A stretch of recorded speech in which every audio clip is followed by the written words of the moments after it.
Hello everyone, welcome to day 20 of 30 days LeetCode challenge. Today we are going to solve count and say problem. This problem involves generating a sequence where each term is description of the previous term.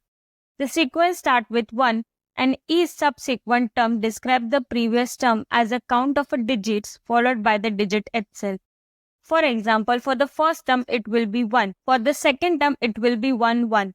So the first one describes the count and second one describes the digit. For the third it will be 2 1. As the count of 1 is 2, so it will be 2. Append 1 the digit itself and so on.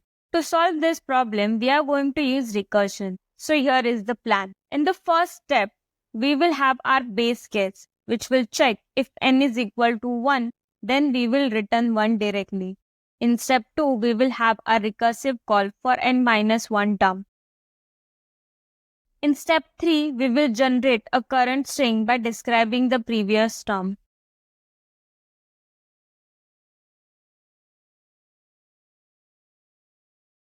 In step 4, we will iterate through previous term to build the current string.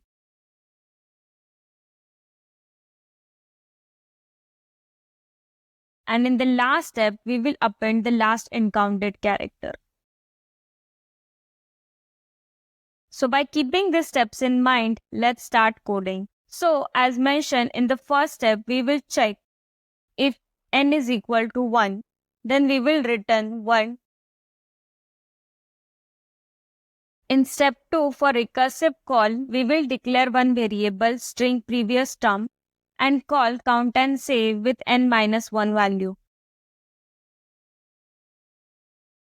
To process previous term, we will use loop, but before that, we will create two variables, string builder current term and int count.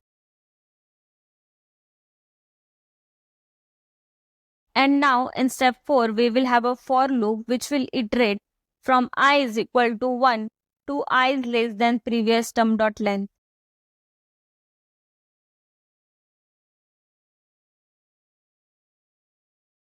Here we will check if current character is same as the previous and increment the count. For that we will write if condition which will be like previous term dot caret I is equal to previous term dot caret I minus 1. Then we will increment our count. Else if the term are not equal, then we will append count to the current term and we will append our previous term as well. And then we will reset our count to 1.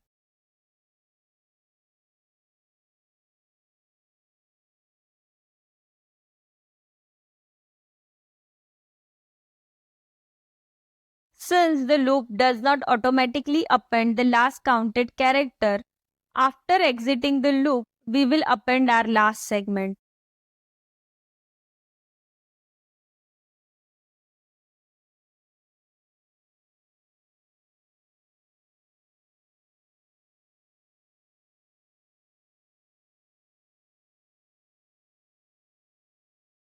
And after that, we will return our current term.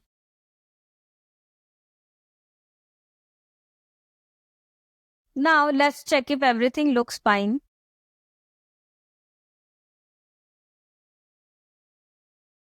I think it looked fine, so let's try to run the code. And it's working fine.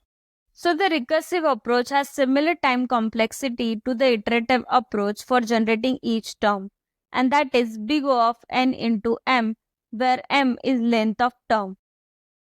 This approach uses additional space due to the call stack. The maximum depth of the recursion is n, so the space complexity is big O of n, and each call uses big O of n space for the string builder.